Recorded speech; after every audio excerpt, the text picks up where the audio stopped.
just if you're starting a new business, like I was back, when I got fired from my job and didn't really know what to do, is just go for it.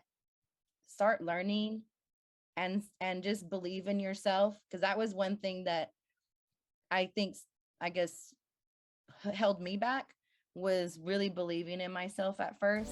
Welcome to Clicks and Bricks Podcast. We talk about the entrepreneur mindset. If you get one shot at this, what kind of shot are you going to take? If we forget who we are, they're going to forget who you are. You've got an adversity story that's out of this world. Everything from that Main Street brick and mortar to that billion-dollar manufacturer. Erica founded iFreshly Digital. She started out as a side hustle, moved that into her full-time gig, and she's helping people in the cannabis industry grow their business. How are you doing today, Erica? I'm doing great. Thank you for having me, Ken. How are you? I'm fantastic. Thank you for joining us. Can you tell the audience a little bit about yourself and, more specifically about what it is that you're doing right now? Yeah, so I'm the CEO, founder of iFreshly Digital. We help multi-location cannabis dispensaries basically get and retain customers for longer, without complicated funnels or complicated marketing strategy. Right. And so it's really exciting time to be in the industry right now. But yeah, I'm a single mom. Like you said, I was doing marketing part-time as a side hustle, as also doing gig work as a Lyft driver to get going. Right. Being a single mom, it was difficult. So I just had this calling to really just dive in head first. And, 5 years later, here I am working in the cannabis industry. It's something that I was actually very incredibly scared and scared to even stand for, like, I'm going to be in the cannabis industry from a professional standpoint. So it's been an exciting journey, a little bit scary at first, but leaning into that because I think it's really important where we're at now to get into having a voice for not just as a minority, but just for people that need access to cannabis. So it's been a journey. It's been interesting to be where I'm at right now, be where we're at, but offering those chief marketing officer services to multi-location dispensaries has been really exciting. So it's been a journey, but I'm happy to be here. Fantastic. So you were, prior to doing the gig economy work, the gig hustle, you were in the finance industry, and I think you said you were terminated from that position and then kind of, did the gig economy for a little while. Can you tell us a little bit about your mindset of, you left that and you're like, okay, I can make a living now, which luckily today, anybody can get a job doing these side hustle gigs, right? And you can exist in the world, right? You can make your payments, but it's not it's not going to be a life of what people would really desire to have, I don't think, right? But it's nice to have it. So as a resource, can you tell the audience a little bit about your mindset when you're, driving for Lyft and you're doing this side hustle for businesses, helping them grow? What was there a catalyst moment, or what was your mindset? It's like, you know what, I'm just gonna go in on this and I'm gonna make this work, right? And so all totally. entrepreneurs have that moment of, I have to make this work. This is the right decision. What was that for you? Well, yeah, totally. So I'm a single mom. So when I was in the finance world and I got let go from my position for, clashing personalities, it was really scary because I'm like, single mom, I don't have anybody else. I don't have any family where I'm at in Texas, in Austin. And so I'm like, I really need to make this work. I really need to just hustle to make as much money as I can so that we could, Austin's one of the most expensive cities to live in Texas, and probably in most of the nation. So, having a daughter that's depending on me, I kind of almost had no choice, where I'm like, okay, I'm going to start working Lyft. And then I was working 12, 14-hour days driving. And I'm like, okay, well, now's my time to really get to do something that really matters. And so I was driving 12, 14-hour days. I was learning how to be really great at marketing. So I was taking tons of courses. So I would learn about 3, 4 hours a day after I just drove 12, 14 hours.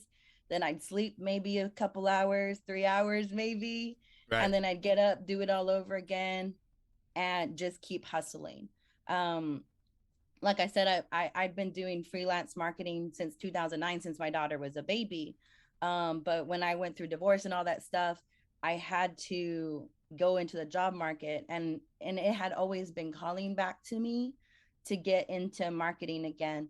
And so I was like, okay, well, or more consistently at least.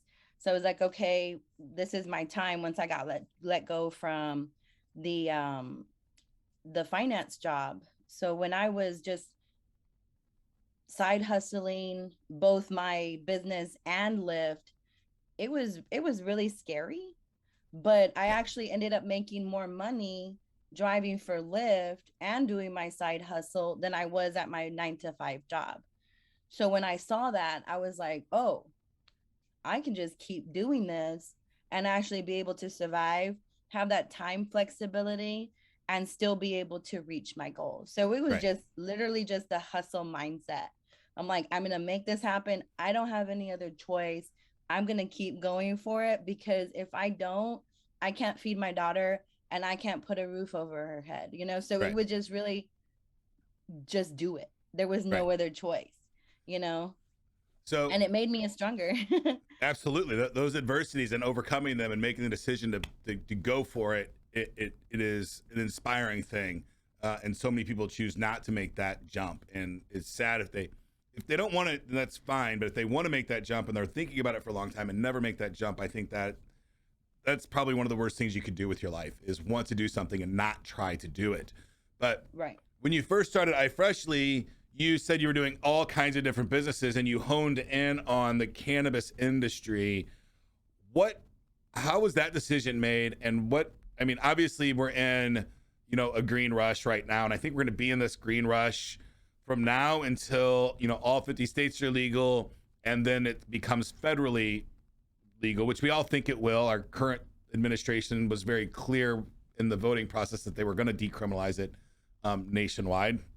Hasn't happened yet, but they've got a pretty full plate right now as well. So can you tell us about that decision on, why cannabis or why niche at all?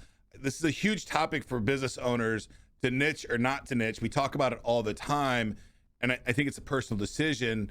You chose to go down this path. Can you tell us why that path and why niche, and how hard is it not to take a job from a non-cannabis company today if the money's there? Oh yeah. It was actually, like I said earlier, very, very tough decision for me to make. I'm the type of person that enjoys a challenge.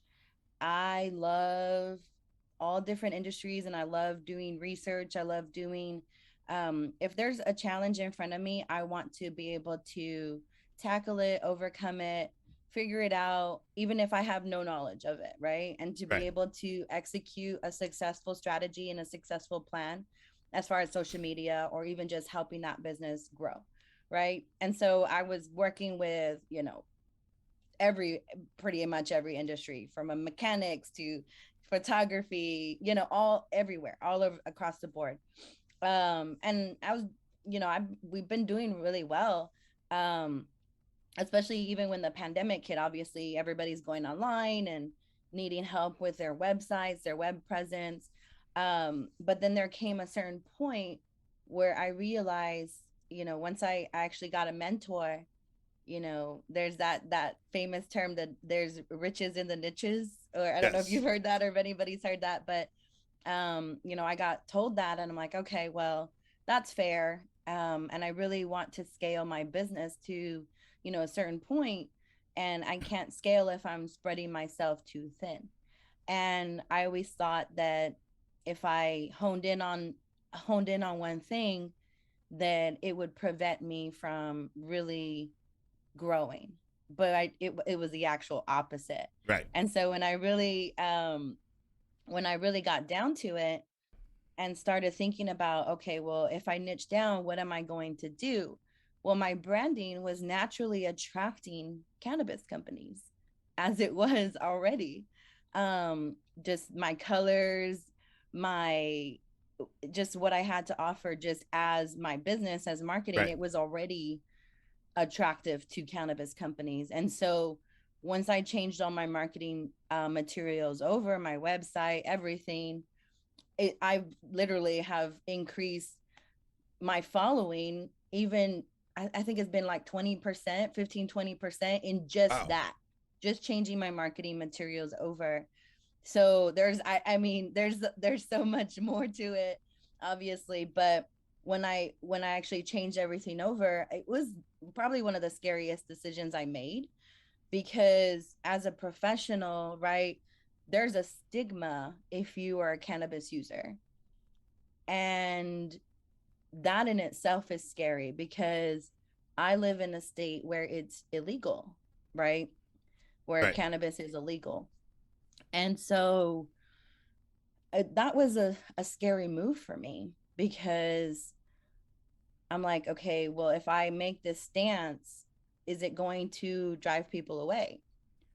Is it going to give me less credibility as a professional, as a chief marketing officer, as a CEO?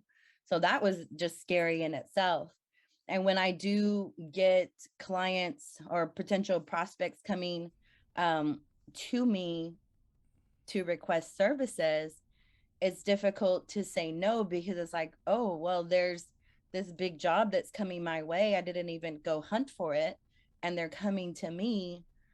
It's kind of a tough pill to swallow, but I know that building what I'm building now is going to pay off in spades in the future, Right. because like you said, it's a green rush right now. It's all about positioning. If you position yourself in a really great place, right, it I mean, Yeah. there's so many examples of it, for like, when the internet even just started, like to even have, even buy a domain name, right? So it's kind of like, I guess, in comparison to that, right? Getting in when it's low competition and Right. positioning myself as the expert, especially in a state where it's currently illegal. And then once it does become legal, I'm in a really great position to be the subject matter expert and the go-to person once it does become legal and actually accessible. Right. Now, I've been to a couple of cannabis conventions for business and just to learn more about the industry. And I have, a marketing certificate from the 90s, and I just graduated from another marketing course just very recently. Actually, my graduation is in June of this year for that next Awesome. marketing course. Now, I don't know a lot about marketing for the cannabis industry, but I can imagine there's, especially in the digital world, some additional hurdles that you don't have for a lot of other brands, right? Because if I'm marketing milk, I can market milk in every single platform in the world, but I can't market cannabis on those platforms, right? So you're dealing with, I think cannabis today is a gray market product, right? It's legal in some states. It's not legally federally. There's this whole confusion of decriminalization versus what's legal. Like, so it's a minefield of distractions when you walk into the cannabis industry on how do I navigate this place. But you did it, and you're in there and you're chugging along. How do you deal with, and I've talked about this in my marketing class with some people that are in similar industries. How do you get leads or really do nurturing campaigns on platforms like Facebook and Instagram? Are those just out of the picture, or can you get creative and really still try to sell your product, or not sell the product, but gain awareness through those platforms? Yeah, that's a great question. It's a little bit of a tiptoeing game right now, because you do have to be careful about what you say. You have to be careful about the hashtags you use. You have to be careful about the community, the age of the community that you're allowing into and speaking to.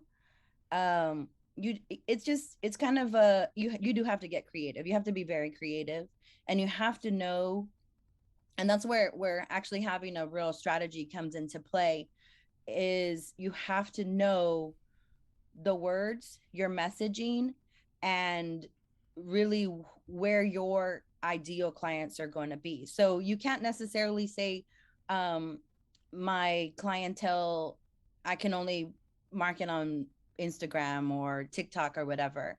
You can market on every platform. You just have to be very strategic about your messaging, and obviously not selling to minors, and not Right. even talking about selling anything. I think a lot of things, I think where a lot of companies go wrong is they feel hostility from social media platforms, but the social media platforms are just trying to protect themselves legally. Obviously they don't want to get into lawsuits for um, contributing to minors, I guess is the term for it. And Right. so there's a lot of legalities that they have to, take into consideration, which spills over into how cannabis companies can actually promote themselves. So you do Right. have to be very, very creative. And there's some little things that we can do that can actually be attractive to people, because we understand cannabis culture, right? So that's where us, being a chief marketing officer can really be, having a chief marketing officer can really be beneficial, Right. because we can really overcome those hurdles and have campaigns where you can, get leads from Facebook or even Google, and actually feed them into your campaigns, so that you can continually nurture those Right. leads and actually keep them longer, so that they're not just constantly trying to try different, brands and different dispensaries to find like their go-to person. So just in like when it's in the black market, right, you had your go-to person Right. that you would go to, right? Even though there's all sorts of people that you could get it from. Now it's kind of the same thing. It just translates into, the gray market, like we talked about, where now it's like, okay, this is where I'm going to get it, because this is my go-to like my reliable place. It's kind of the same thing, but you Right. do have to be creative about, because It's the different. regulations and the restrictions that there are with Right. related to cannabis. But I think as things become more and more legal, it becomes federally legal, I think social media platforms are going to keep up with that, and then they're going to be releasing, Right. We're living in a very principles about interesting it. time, right?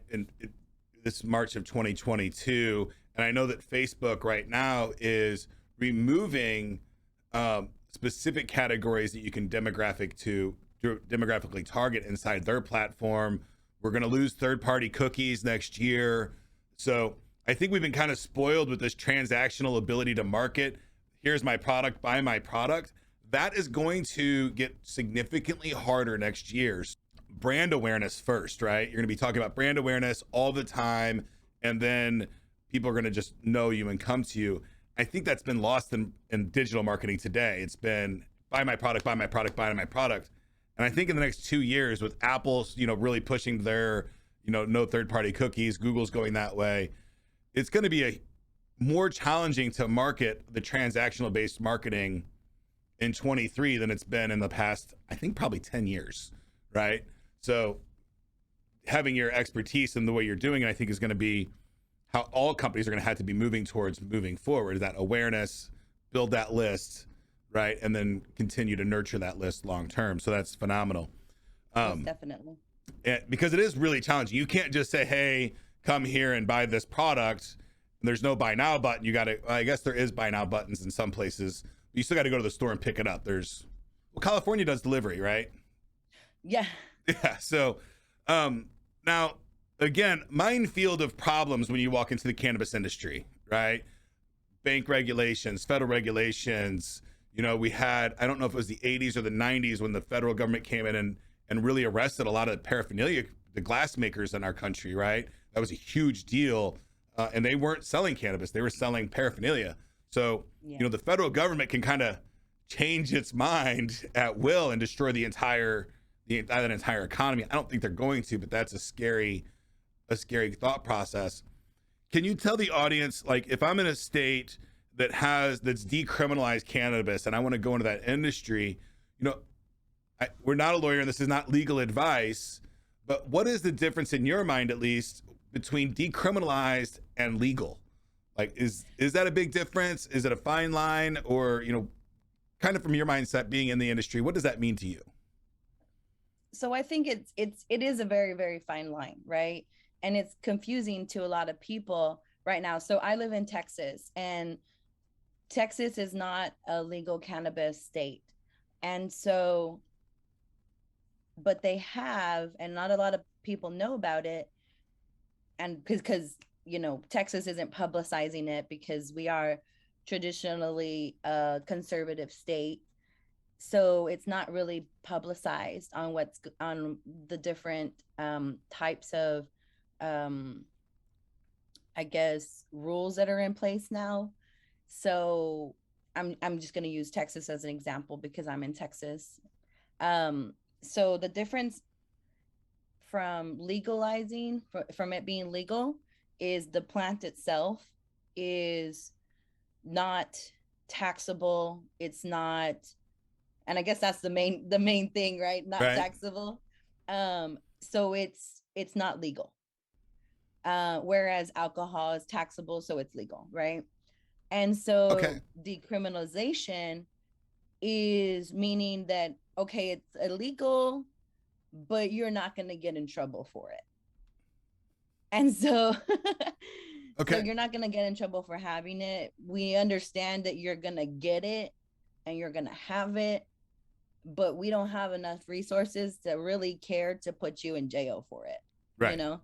Okay. And so there comes this point where when it's decriminalized, and just so people know, in Texas, actually, they have a compassionate use program now.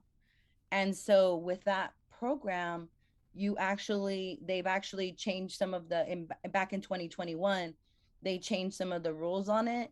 So before, it was an ounce was a felony. And now if you carry up to 4 ounces, it's no longer a big deal. Up to Okay. 4 It's like a ounces. misdemeanor or something like that. Yeah. Yeah. And so, and now, I mean, in Austin, I don't know if you've ever been in Austin. Yeah. You can go downtown on 36th Street and you smell it everywhere. Right. And there's cops everywhere, and they don't care because they just don't have enough manpower to actually enforce it. Okay. And they probably shouldn't care what people do with their own self, right? Now, I know that I went to Las Vegas, I guess about a year ago, and it was the first time that I'd been there since it's been legal there. And I can tell you, it was quite odd for me to walk into Fremont Street and have that smell throughout the whole, throughout that whole place. But to each their own, right? If people are enjoying themselves and it's not hurting anybody else, then is what it is, and let people do what they want to do. Is my opinion. So, right, I think it's pretty cool stuff what you're doing. Moving forward, how do you think that this industry is going to be changing in the future? Is it going to continue to grow like it currently is as these states fall? Do you have any kind of insight on, or, you know, tracking each state as it moves? Because your marketing campaign is marketing to these cannabis owners, right? So knowing when they're getting their licensing and all those things, I'm assuming, is vital for you. So I think you might have some more insight into what the future of this industry is going to look like. And if you can talk on how technology is going to change this industry, I would love to hear your ideas on that as well. Yeah, definitely. So there's so much. I don't even know where to start. So it's going to grow exponentially in just the next 5 years. I think right now it's about $12 billion industry, and it's projected to be about $50 billion in the next 5 years. So that's substantial growth. And not only that, I think that in in addition to cannabis itself growing, it's also going to be growing with cryptocurrencies growing, because there needs to be some kind of standard as far as transactions are concerned, because there is such a tight rope for cannabis companies or dispensaries to be navigating banking. And so I think that's going to go really hand in hand, as far as, I guess, technology is concerned. Um, as far as the marketing is concerned, I think that it's going to um, it's going to grow as well, right? So since cannabis has become legal in a lot of different states, I think it's added over 50,000 jobs in the last 2 years, I want to say. Right. And so I'm sure that's it's at least substantial. that, right?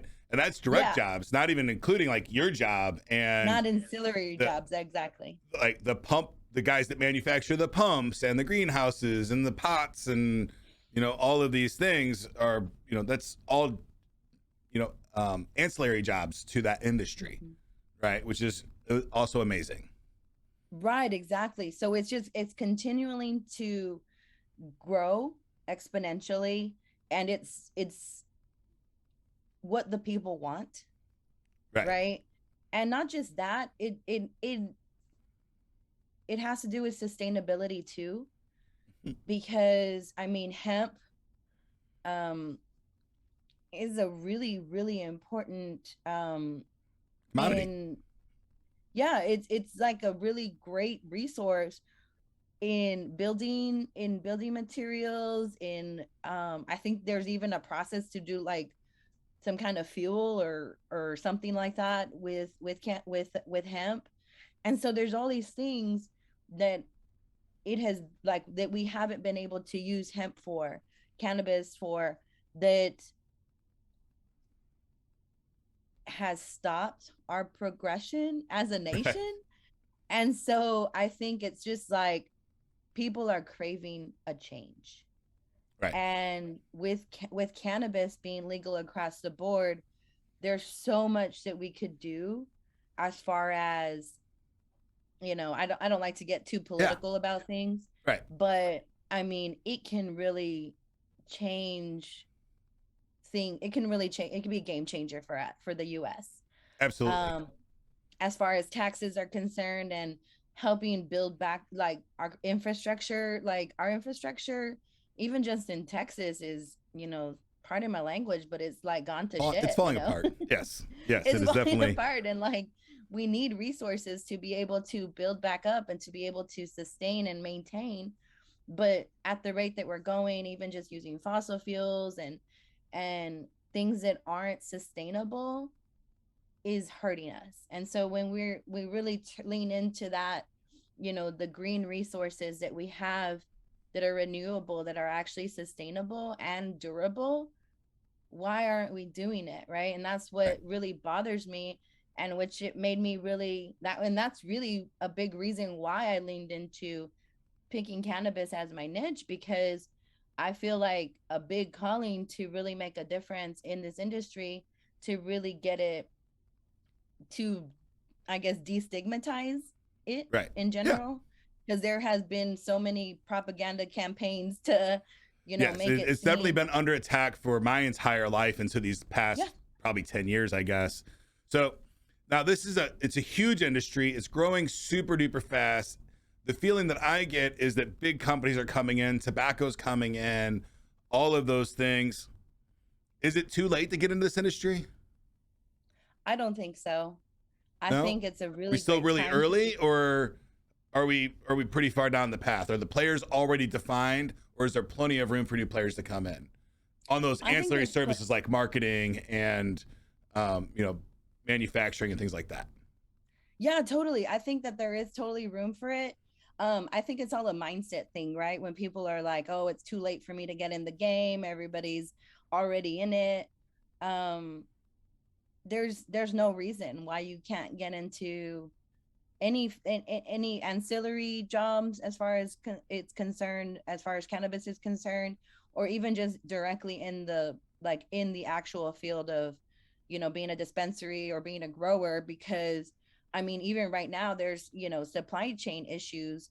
And so, making sure to get, licensing and stuff in order now to be able to help produce, to be able to, when it does become federally legalized, to be in that great position to just be like, here we are, hit the ground running.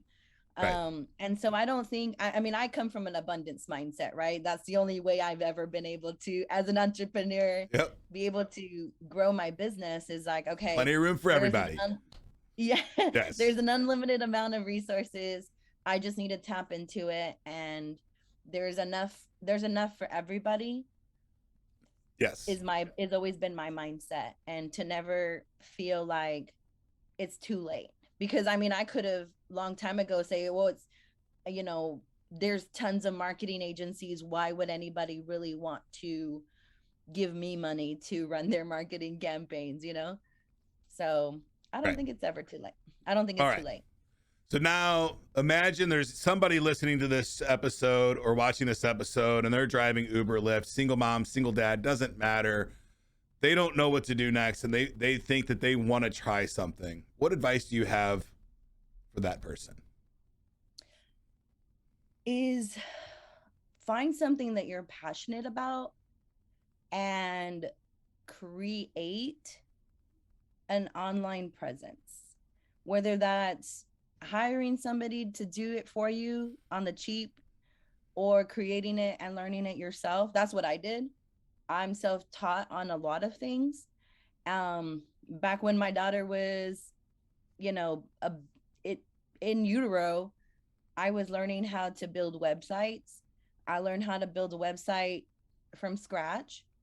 And if I could do it when I was pregnant and barely able to hold food down, or like actually stay awake, I think anybody can do it. So just take action. And if whether it's imperfect, whether it's perfect or not, doesn't matter. The fact that you're just doing something to follow your dreams or to follow something that you're passionate about, I think is an important first step. And then you can always find communities out there or create your own community, because that's also what I did when I was first, tackling what I was going to do as even just in the marketing field back then. And so even just finding and or building your own community, it's possible. And if you take steps, I mean, you might fail, but failing is better than doing nothing.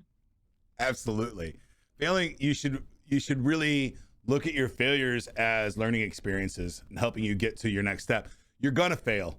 Anything that you're doing in this life, if you're trying to do it and it's hard to do, you're gonna have failure moments. You're gonna have things that you tried to get done that you didn't get done. That's okay.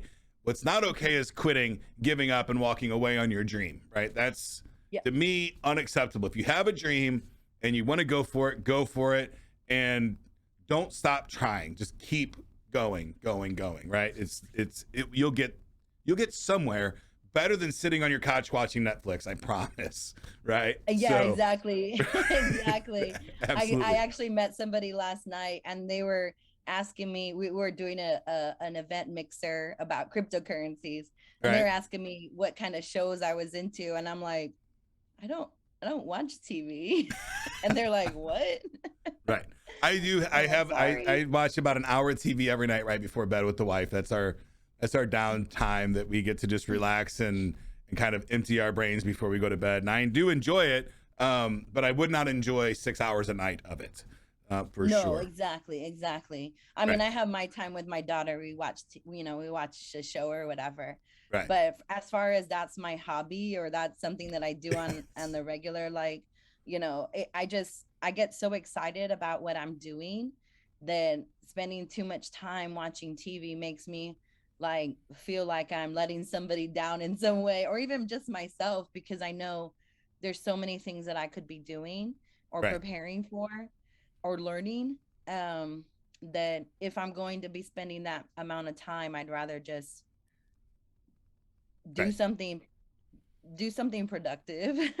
Right. So in your business, I know that you focus on cannabis industry as a whole. is that really dispensaries that you focus on, or do you also help manufacturers in outlining, accelerate, helper businesses as well to that industry? Yes. So if it's cannabis related, we can help them. Obviously, we'd have to have a conversation with them to Right. see, if it's beneficial to hire us for for their marketing as far as Right. strategy is concerned, Okay. and implementation. Excuse me. Um, but yeah, definitely ancillary, markets we can definitely help Okay. if there's a mutual fit. Okay. So if somebody's in the cannabis industry today and they're worried about Mhm. navigating the ebbs and flows of online digital stuff and they wanted to work with you, how would they get in contact with you? The best way is to go to my website, just ifreshly.com. I actually have a really great, I guess, report is what you call it, um, about the 5 KPIs, which are key performing indicators, that every cannabis CEO should know. You can download at the site, and just kind of get a feel about how you can actually make the difference and actually stand out online and be able to not just have a strategy behind it, but also have like real data behind it. So you can download that, and then if you see some value in it, you can book a call at ifreshly.com /book. The link is on the website as well. So there's it's pretty straightforward. We'll have a quick phone call, talk about your business, and see if there's a fit. If there's not, no big deal. If there Yeah. is, then we can have a further conversation, kind of get more clarity on where your business is at, and then be able to go from there. So pretty Wonderful. straightforward. Thank you for your time today, Erica. I had a blast talking with you. I hope we get to talk again. I do make it to Texas every now and then. Is there anything you would like to leave the audience with before we go?